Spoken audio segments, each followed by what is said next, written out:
बदलते भारत की शान।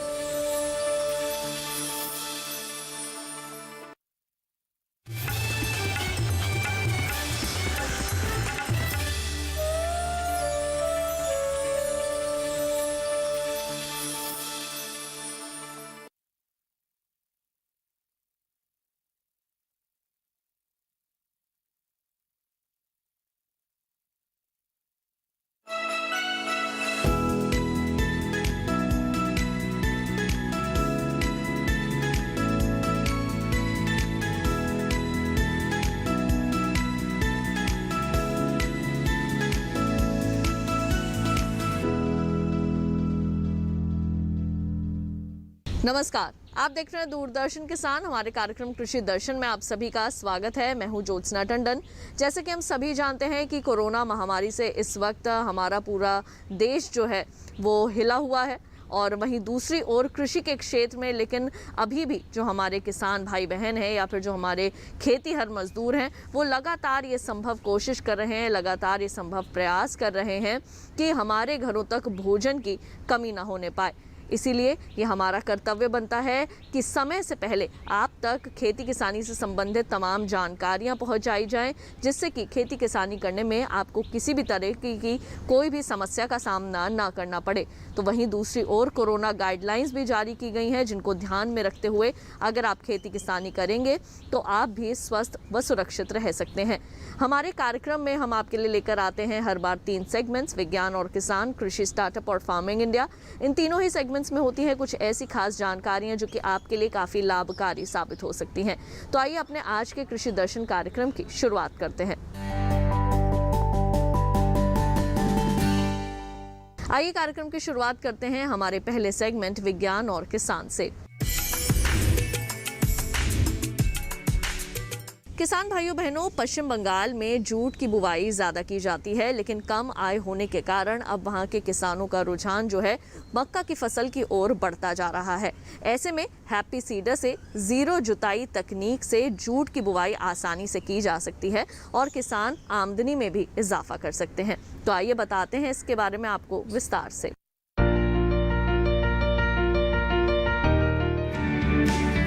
भारत में सबसे ज्यादा जूट पश्चिम बंगाल में ही उगाई जाती है।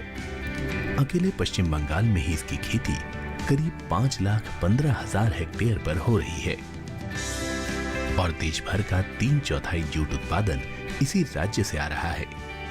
पश्चिम बंगाल के तराई अंचल में जूट और चावल काफी लोकप्रिय फसल है। ज्यादातर सीमांत और छोटे किसान इनमें दिलचस्पी रखते हैं। दूसरी ओर तराई क्षेत्र के किसान रबी के दौरान मक्का को पसंद करने लगे हैं और इसका असर जूट के रकबे पर पड़ रहा है। इसकी एक वजह बिचौलिए भी हैं, जिनका फाइबर के कारोबार पर कब्जा है और ये किसानों को लाभकारी मूल्य दिलाने में रुकावट हैं। इसी को देखते हुए 2014-15 में उत्तर बंग कृषि विश्वविद्यालय ने CIMMYT के सहयोग और Australian centre for international agriculture research की वित्तीय सहायता से एक परियोजना शुरू की। इसका नाम पूर्वी गंगा मैदानों में सतत और अनुकूल कृषि प्रणाली गहनता रखा गया। इसके अंतर्गत 2017-18 में CA जूट के लिए प्रोटोकॉल का मानकीकरण किया गया और किसानों के खेतों में इस प्रोटोकॉल का सफलतापूर्वक प्रदर्शन किया गया। राज्य के कृषि विभाग और कृषि पर काम करने वाले स्थानीय गैर सरकारी संगठन सतमाइल सतीश क्लब एंड पथकर ने इसमें सक्रिय सहयोग दिया। शून्य जुताई के लिए हैप्पी सीडर बेहतरीन मशीन है। कंबाइन हार्वेस्टर से गेहूं काटने के बाद बिना जुताई के अगली फसल बोई जा सकती है, लेकिन हैप्पी सीडर के उपयोग के लिए किसानों को तैयार करना आसान नहीं था। बाद में जब प्रदर्शन कामयाब हुए तो लोगों की धारणा भी बदल गई। बीते साल अकेले कूच बिहार जिले में ही 25 किसानों की 10 एकड़ जमीन पर प्रदर्शन किया गया। प्रौद्योगिकी से पता चला कि प्रति एकड़ खेती की लागत 20,250 रुपए तक सीमित की जा सकती है, जो प्रचलित विधि से 5,280 रुपए कम थी। जूट में हैप्पी सीडर का उपयोग करके न सिर्फ किसानों को पहले से ज्यादा आमदनी मिलने लगी, बल्कि पर्यावरण का नुकसान होने से भी बच गया, क्योंकि कंबाइन हार्वेस्टर से धान या गेहूं काटने के बाद खेतों में ठूंठ खड़े रह जाते हैं। अगली फसल समय पर बोने के लिए किसान अक्सर उनमें आग लगा देते हैं, जिससे वायु प्रदूषण होता है। हैप्पी सीडर खड़ी पराली में बिना जुताई के सीधे बिजाई करने में सक्षम है। कोविड-19 महामारी के दौरान भी जूट किसानों ने प्रदर्शन की जगहों का दौरा किया। आज बहुत से किसान फिर से जूट की खेती की ओर आकर्षित हो रहे हैं। तो अभी आपने देखा सेगमेंट विज्ञान और किसान। आइए कार्यक्रम में बढ़ते हैं आगे, एक नजर डालते हैं कृषि कैलेंडर पर, जिसमें हम वर्तमान समय में किए जाने वाले कृषि कार्यों की जानकारी आपको देते हैं। आज हम आपको जानकारी देने वाले हैं किस तरह से बागवानी फसलों की आप कर सकते हैं देखरेख। इस बदलते मौसम में बागवानी फसलों के अंदर कई तरह के रोगों और कीटों का भी प्रकोप हो सकता है। साथ ही साथ किस तरह से आपने उनमें करना है पोषक तत्व प्रबंधन, कैसे आपने उसमें उर्वरक डालना है, ये तमाम बातें जानते हैं कार्यक्रम के इस भाग में। किसान भाई नए बाग की रोपाई के लिए प्रति गड्ढे की दर से 30 से 40 किलोग्राम सड़ी गोबर की खाद, 1 किलोग्राम नीम की खली और आधी मात्रा में गड्ढे से निकली मिट्टी मिलाकर भरें। ध्यान रखें कि गड्ढे को जमीन से 15 से 20 सेंटीमीटर ऊंचाई तक अवश्य भर लें। ये समय और माह केले की बुआई के लिए भी उपयुक्त है। केले के रोपण के लिए 3 महीने पुरानी तलवार नुमा स्वस्थ व रोग मुक्त पुत्ती का ही प्रयोग करें। किसान भाई आम के बागों में भी ग्राफ्टिंग का कार्य कर लें। वहीं पॉपुलर की नर्सरी और पुराने पौधों की सिंचाई भी सप्ताह भर के अंतराल पर करते रहें। पुष्प व सगंध पौधों में बागवानी कार्यों की बात करें तो रजनीगंधा, देसी गुलाब एवं गेंदा में खरपतवार नियंत्रण का कार्य करें। इसके अलावा जरूरत पड़ने पर सिंचाई का कार्य भी करते रहें। बेला और लिली में भी आवश्यकता अनुसार सिंचाई और निराई गुड़ाई का काम करें। जून माह के अंत में मेंथा की फसल की दूसरी कटाई कर लें। कार्यक्रम कृषि दर्शन में वक्त हो चला है एक छोटे से ब्रेक का। जल्द लौटेंगे वापस अपने अगले सेगमेंट के साथ। आप देखते रहिए दूरदर्शन किसान।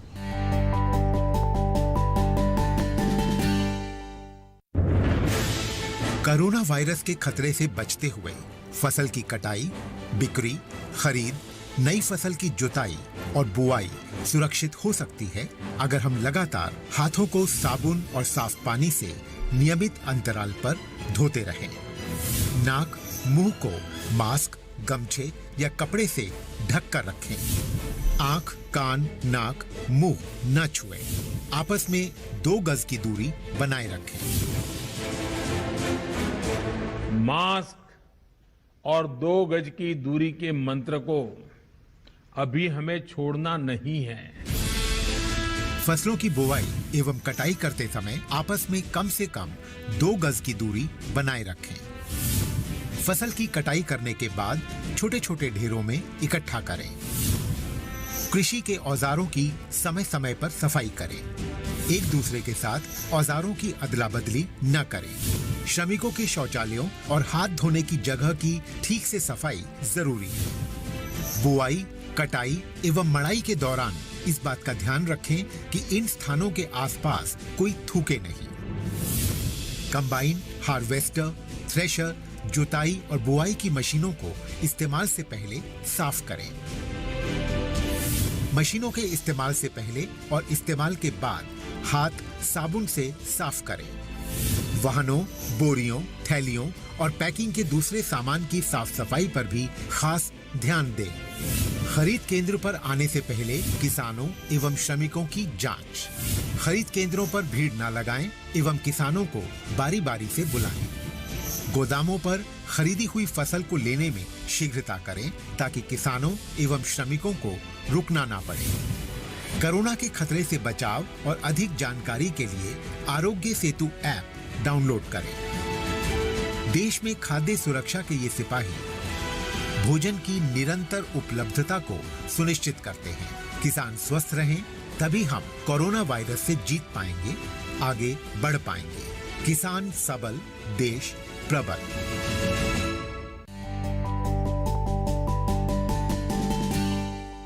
ब्रेक के बाद एक बार फिर आप सभी का स्वागत है कार्यक्रम कृषि दर्शन में। आइए कार्यक्रम में बढ़ते हैं आगे और अब देखते हैं सेगमेंट कृषि स्टार्टअप।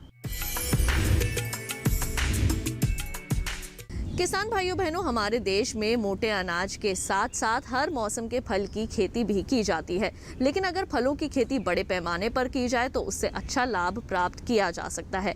ऐसे में हमें उन फलों का चुनाव करना चाहिए जिनकी मांग जो है वो साल भर बनी रहती है, और ऐसे में एक फल हमारे जहन में आता है और वो है अंगूर। अंगूर के अंदर प्रचुर मात्रा में विटामिन होते हैं जो कि हमारे शरीर के लिए भी काफ़ी लाभदायक साबित होते हैं। आज हम आपकी मुलाकात करवाएंगे एक सफल किसान चिंतला वेंकट रेड्डी जी से, जिन्होंने बीज रहित अंगूर की खेती कर नया आयाम हासिल किया है, दूसरे किसानों के लिए प्रेरणा स्रोत बने हैं और कृषि में उनके इस योगदान के लिए उन्हें पद्मश्री पुरस्कार से भी सम्मानित किया गया। आइए देखते हैं उनकी सफलता की ये कहानी।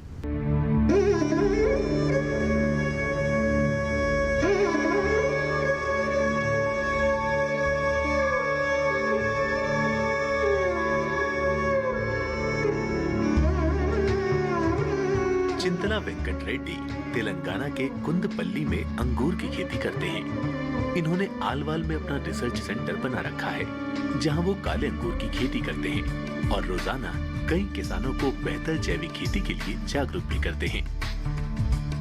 मोटे अनाज की खेती के साथ साथ नेशनल सीड कॉरपोरेशन और Andhra Pradesh state seed development corporation को पिछले कई वर्षों से लगातार नए बीज दे रहे हैं। विज्ञान और नई तकनीक की मदद से 1 हेक्टेयर में 105 टन अनब ए शाही और इतने ही क्षेत्र में 84 टन बीज रहित अंगूर की पैदावार करने वाले रेड्डी की गिनती अपने जिले के पहले आधुनिक किसान के रूप में होती है।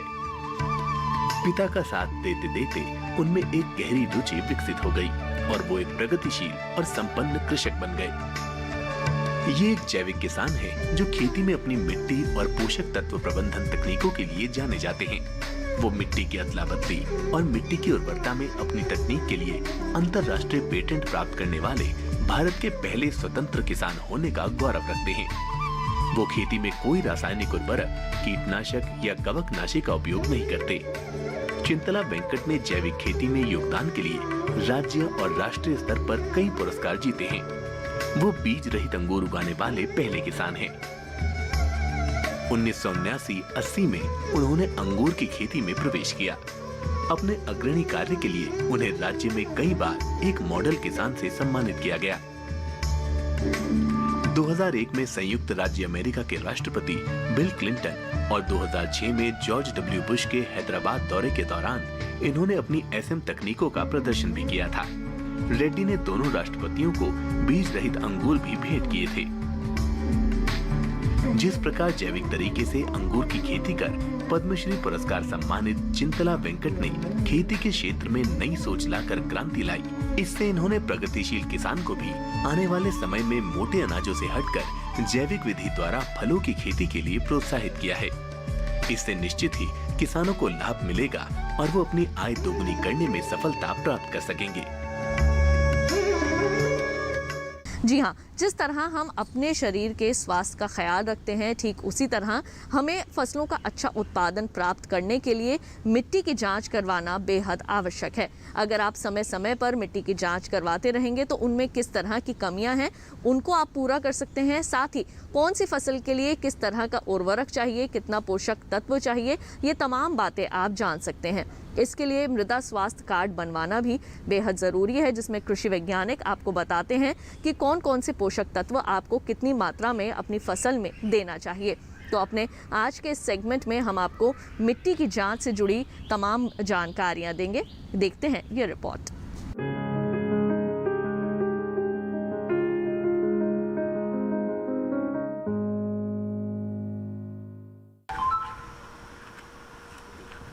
मैं ब्रजेश यादव, मृदा विशेषज्ञ, कृषि विज्ञान केंद्र उजवा। जैसा कि किसान भाई आपको पता है कि इस समय गर्मी के सीज़न है जिसमें खेत आपके खाली हैं, तो इस समय मिट्टी की जांच के बारे में बताना चाहूँगा कि मिट्टी जांच कराने का सही समय है। आप लोग अपने खेत से मिट्टी का जांच ज़रूर कराएं। साथ ही ये मिट्टी जांच से आपको पता चलता है कि आगामी जो खरीफ की फसल लेनी है उसमें हमें आगामी फसल के लिए कौन कौन से न्यूट्रिएंट पोषक तत्वों को प्रबंधन हम आसानी से कर सकते हैं। साथ ही साथ हम उसमें मिट्टी में कोई चीज़ कमी है, जैसे आपका मिट्टी के विकार हुए, जैसे सलाइन है, अल्कलाइन कंडीशन है, तो उसमें भी हम उसको सुधार सकते हैं। लेकिन ये चीज़ें हमें पता तब चलेंगी जब तक हम ये मिट्टी का जांच न कराएं। जांच कराने से हम आपको इसमें सभी चीज़ें पता चल जाती है। साथ साथ इसमें कौन से पोषक तत्वों की उपलब्धता है, कौन से पोषक तत्व की कमी है, जिससे हमें पता चल जाता है कि इसमें इस तत्व की कमी है। इसके बाद आप मिट्टी जांच के लिए आप मिट्टी का नमूना लेने का तरीका ये है कि किसान भाई आपके 1 एकड़ खेत से आपका चारों तरफ मिट्टी के एक बॉर्डर 1-1 मीटर छोड़ करके 5-7 जगह से आप जिग तरीके से 0 से 15 सेंटीमीटर गहराई वी शेप बना करके 0 से 15 सेंटीमीटर गहराई, जिसमें ऊपरी सतह और निचली सतह दोनों की मिट्टी आ जाए, उसको साफ़ सुथरी पॉलीथीन में रख करके, ये साफ़ सुथरी सभी जगह से लेकर के साफ़ सुथरी पॉलीथीन में रख करके उसमें उसको आप नज़दीकी कृषि विज्ञान केंद्र, भारत सरकार के आपको हर एक प्रांत में है, जहाँ नज़दीकी कृषि विज्ञान केंद्र हो वहाँ पे आप दे सकते हैं। जिससे कि आपका जांच होने के बाद आपका मिट्टी के जांच होने के बाद आपके खेत के कृषि विज्ञान के केंद्र के द्वारा सॉइल हेल्थ कार्ड मिलेगा, जिससे आपको उसमें पता चलेगा कि आपके खेत में कौन से पोषक तत्व की उपलब्धता है और कौन से पोषक तत्व की कमी है। साथ ही साथ आप आगामी जो खरीफ का मौसम आ रहा है उससे भी आप प्रबंधन उससे कर सकते हैं कि हमारे खेत में ये फसल लेना है, तो उसमें रिकमेंडेशन भी होती है कि आपका ये धान लगाना है तो उसमें कितने पोषक तत्व की ज़रूरत होगी। इसी तरह आपके खरीफ के सीज़न की और भी जो क्रॉप आती हैं अलग अलग प्रांतों में, उससे पता चल जाएगा कि आपके की मिट्टी जांच से ये चीज़ें कमी हैं, जिससे कि आप अच्छी तरह उसका प्रबंधन कर सकते हैं।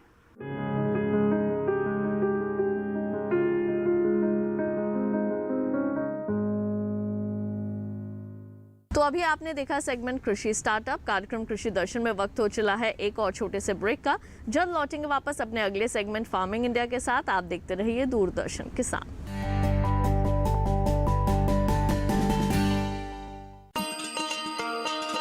किसान भाइयों गांठ बांध लो, गांठ बांध लो, बात बहुत है काम की, समृद्धि के पैगाम की।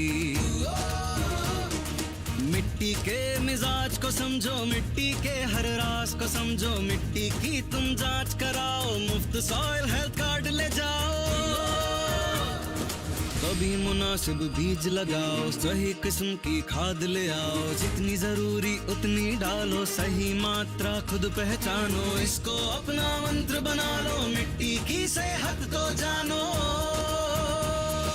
बात बहुत है काम की, कम लागत अधिक वरदान की। किसान भाइयों गांठ बांध लो, आज ही मिट्टी की जांच कराएं। राज्य सरकार के कृषि अधिकारी से संपर्क करें और मुफ्त में सॉइल हेल्थ कार्ड पाएं। कृषि और किसान कल्याण मंत्रालय द्वारा किसान हित में जारी।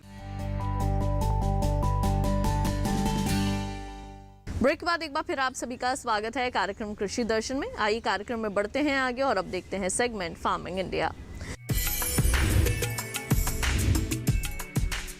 खेती किसानी से जुड़े क्षेत्र में सकारात्मक बदलाव लाने के लिए हमारी सरकार और हमारे कृषि वैज्ञानिक दोनों ही प्रतिबद्ध हैं। इस तरह की संभव कोशिशें की जाती हैं कि खेती किसानी के क्षेत्र में ऐसी जानकारियां आप तक पहुंचाई जाएं जिससे कि खेती किसानी को और भी ज़्यादा बेहतर बनाया जा सके और हमारे युवा भी खेती की ओर अपने कदम आगे बढ़ा सकें।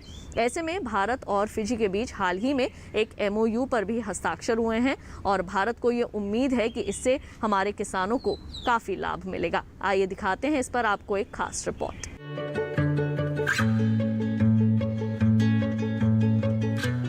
ये समझौता ज्ञापन डेयरी उद्योग विकास, चावल उद्योग विकास, रूट क्रॉप विविधीकरण और जल संसाधन प्रबंधन के अलावा नारियल उद्योग विकास, खाद्य प्रसंस्करण उद्योग विकास और कृषि यांत्रिकीकरण में सहयोग के लिए है। इसके अलावा ये बागवानी उद्योग विकास, कृषि अनुसंधान, पशुपालन, कीट और रोग, जुताई, मूल्य संवर्धन और विपणन, मिलिंग, प्रजनन और कृषि विज्ञान के क्षेत्रों में सहयोग उपलब्ध कराता है। MOU के अंतर्गत योजना तैयार करने और अपने उद्देश्य को हासिल करने की दिशा में सहयोग कार्यक्रम सुझाने के लिए एक संयुक्त कार्यकारी समूह की स्थापना की जाएगी। ये समूह हर 2 साल में एक बार बारी बारी से भारत और फिजी में अपनी बैठकों का आयोजन करेगा। MOU 5 साल की अवधि के लिए वैध रहेगा और इस दौरान किसी भी तरह के बदलाव के लिए दोनों ही पक्षों से लिखित मंजूरी लेनी होगी। केंद्रीय कृषि और किसान कल्याण मंत्री नरेंद्र सिंह तोमर का कहना है कि खाद्य और कृषि का जलवायु परिवर्तन के बीच गहरा संबंध है। भारत और फिजी इस संबंध में वैश्विक चुनौतियों से निपटने में सहयोग कर रहे हैं। किसान उत्पादक संगठन बनाकर हमारे किसान भाई बहन न केवल एक साथ काम कर रहे हैं बल्कि खेती में आने वाली समस्याओं का निपटारा भी साथ मिलकर ही कर रहे हैं और ऐसे में नेफेड की भूमिका भी काफी महत्वपूर्ण है। आइए दिखाते हैं इस पर आपको एक खास रिपोर्ट। प्रधानमंत्री जी ने जो एक 10,000 FPO देश में बनाने की योजना घोषित की है, उसमें नेफेड को भी एक इम्प्लीमेंटिंग एजेंसी के रूप में मनोनीत किया गया है। तो भारत सरकार की ये बहुत इंपॉर्टेंट स्कीम है जिसको हम लोग इम्प्लीमेंट कर रहे हैं। तो पिछले साल हमने 250 FPO बनाने का टारगेट था, इस बार लगभग 350-400 FPO हम बनाएंगे, नए FPO बनाएंगे। तो इसमें जो हमारा फोकस है, हम स्पेशल FPOs बना रहे हैं, स्पेशल क्रॉप्स के FPO बना रहे हैं, जैसे दलहन के, तिलहन के, मिलेट्स के, उसके बाद हनी के। तो मधुर क्रांति जो अभी स्कीम है प्रधानमंत्री जी ने घोषणा की है, उसमें हम 5 बड़े बड़े क्लस्टर्स बंगाल में, मध्य प्रदेश में, उत्तर प्रदेश में, राजस्थान में, तो ये 5 बड़े क्लस्टर्स हम बना रहे हैं। हर क्लस्टर में जो भी हनी बीज के जितने भी फार्मर्स हैं हमारे, उनको FPO के रूप में हम गठन करके कैसे उनका जो शहद है उसको कलेक्शन करें, उसके एग्रीगेशन सेंटर्स बनाएं, कलेक्शन सेंटर्स बनाएं, उसके साथ उस ज़िले में और उसके जो आसपास में हम प्रोसेसिंग प्लांट लगाएं। जो हनी है, आपको पता है कि भारत बहुत बड़ा एक्सपोर्टर है हनी का, यूरोप में और यूनाइटेड स्टेट्स में हम एक्सपोर्ट करते हैं बहुत मात्रा में। तो इसकी क्वालिटी जब तक मेंटेन नहीं होगी हम एक्सपोर्ट नहीं कर पाएंगे। तो इसलिए इन 5 क्लस्टर्स में हम प्रोसेसिंग प्लांट हनी का लगा रहे हैं और एक टेस्टिंग लैब लग रही है। तो ये एक पूरा कंपोजिट इंफ्रास्ट्रक्चर 5 जगह में हम बना रहे हैं। उसके साथ इस बार हम 50 और 60 के बीच में जो FPOs हैं और 7 जोड़ रहे हैं इस साल में। तो मुझे लगता है जो किसान हमारे जिनकी खेती नहीं है, ज़मीन नहीं है और वो मधुमक्खी का पालन करते हैं, तो उनको इससे बहुत फ़ायदा होगा और साथ ही साथ अच्छी जो इनकम है हम उनको दे पाएंगे। तो नेफेड की तरफ से हम उनको जैसे ही कलेक्शन होगा हम पेमेंट करेंगे और क्लीन होने के बाद उसको हम ब्रांडिंग करेंगे। नेफेड का जो ब्रांड है उसमें हम जितना भी हनी प्रोड्यूसर है उसको हम सेल करेंगे। इससे जो डबलिंग द फार्मर्स इनकम जो है, ये हमारा मिशन है, उसमें हम कंट्रीब्यूट करेंगे क्योंकि इसमें कोई मिडल मैन नहीं रहेगा, वैल्यू एडिशन होगा और फार्मर को जो रॉ हनी बेच देते थे, रॉ हनी नहीं, प्रोसेसिंग के जो ऊपर से जो प्रॉफिट होगा वो भी फार्मर्स के साथ शेयर होगा FPO के माध्यम से। तो इससे FPO की जो स्कीम है इसमें हम नेफेड जो है मार्केटिंग कोऑपरेटिव है देश की, तो हम एक वैल्यू एडिशन कर रहे हैं कि किसान को सीधा हम मार्केट तक जोड़ रहे हैं। और हमारा जो टैगलाइन है, सारे प्रोडक्ट्स को जो हम ब्रांड कर रहे हैं उसमें हमारा टैगलाइन है किसान से किचन तक। तो जब तक हम किसान को FPO के माध्यम से इस तरह से जोड़ेंगे तो मुझे लगता है कि आने वाले सालों में हमारे जो किसान भाई हैं उनको बहुत फ़ायदा होगा। किसान भाइयों बहनों, अब टेक्नोलॉजी का ज़माना है। जहां एक ओर आप खेतों में नई तकनीकों का इस्तेमाल करते हैं तो वहीं दूसरी ओर अब आसानी से अपने मोबाइल में ही कृषि के क्षेत्र से जुड़ी सारी जानकारियां आसानी से हासिल कर सकते हैं। आज हम आपको जानकारी देने वाले हैं किसान मोबाइल रथ ऐप के बारे में। तो क्या है ये ऐप और इससे किस तरह की जानकारियां आप प्राप्त कर सकते हैं, दिखाते हैं आपको। किसान रथ मोबाइल ऐप देश भर के किसान और व्यापारियों को कृषि उत्पाद के परिवहन के लिए परिवहनकर्ताओं से जोड़ने की सुविधा प्रदान करता है। किसान आसान तरीके से आवश्यक तिथि और स्थान पर परिवहन वाहनों की जानकारी ले सकते हैं। प्रमुख परिवहन एग्रीगेटर्स और व्यक्तिगत ट्रांसपोर्टरों के साथ इंटरफेस का काम करता है। ट्रांसपोर्टर्स को अपने वाहनों को पंजीकृत करने और किसानों और व्यापारियों को सेवाएं प्रदान करने के लिए एक सुविधा भी प्रदान करता है। किसान और व्यापारी अपने पोस्ट किए गए कंटेंट की प्रतिक्रियाओं को देख सकते हैं। कृषि उत्पादों के सौदे को अंतिम रूप देने के लिए ट्रांसपोर्टर्स के साथ बातचीत भी कर सकते हैं। किसान यात्रा पूरी होने के बाद ट्रांसपोर्टर्स के लिए एक रेटिंग भी दे सकते हैं। उपयोगकर्ताओं या किसानों को ट्रांसपोर्टर से जोड़ने के लिए एक सुविधा प्रदान करता है। आइए कार्यक्रम कृषि दर्शन में बढ़ते हैं आगे और अब एक नजर डाल लेते हैं किसान रेल की उपलब्धियों पर सोशल मीडिया अपडेट्स के माध्यम से। केंद्रीय बजट 2020 और 21 में की गई घोषणा के अनुपालन में भारतीय रेलवे द्वारा उत्पादन या अधिशेषों से खराब होने वाले और कृषि सब्जियों, मांस, पोल्ट्री, मत्स्य और डेयरी उत्पादों सहित को खपत या कमी वाले क्षेत्रों के लिए स्थानांतरित करने हेतु किसान रेल ट्रेनों का शुभारंभ किया गया है। किसान रेल की मदद से भारत में किसानों को देश भर के बाजारों तक पहुंच मिल रही है। किसान रेल को अब तक 60 रेल मार्गों पर संचालित किया गया है और इसने अब तक 2.7 लाख टन माल की ढुलाई की है। इसने उत्पादन और अतिरिक्त उत्पादन वाले क्षेत्रों से उपभोग या कमी वाले क्षेत्रों में फल, सब्जियां, मांस, पोल्ट्री, मत्स्य और डेयरी उत्पादों सहित खराब होने वाली वस्तुओं की आवाजाही को सक्षम बनाया है।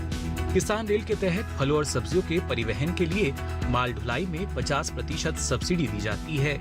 किसान रेल के माध्यम से लगभग 52.38 करोड़ रुपए की राशि सब्सिडी के रूप में वितरित की गई है, जिसकी राशि operation greens top to total योजना के तहत खाद्य प्रसंस्करण उद्योग मंत्रालय द्वारा वहन की जा रही है।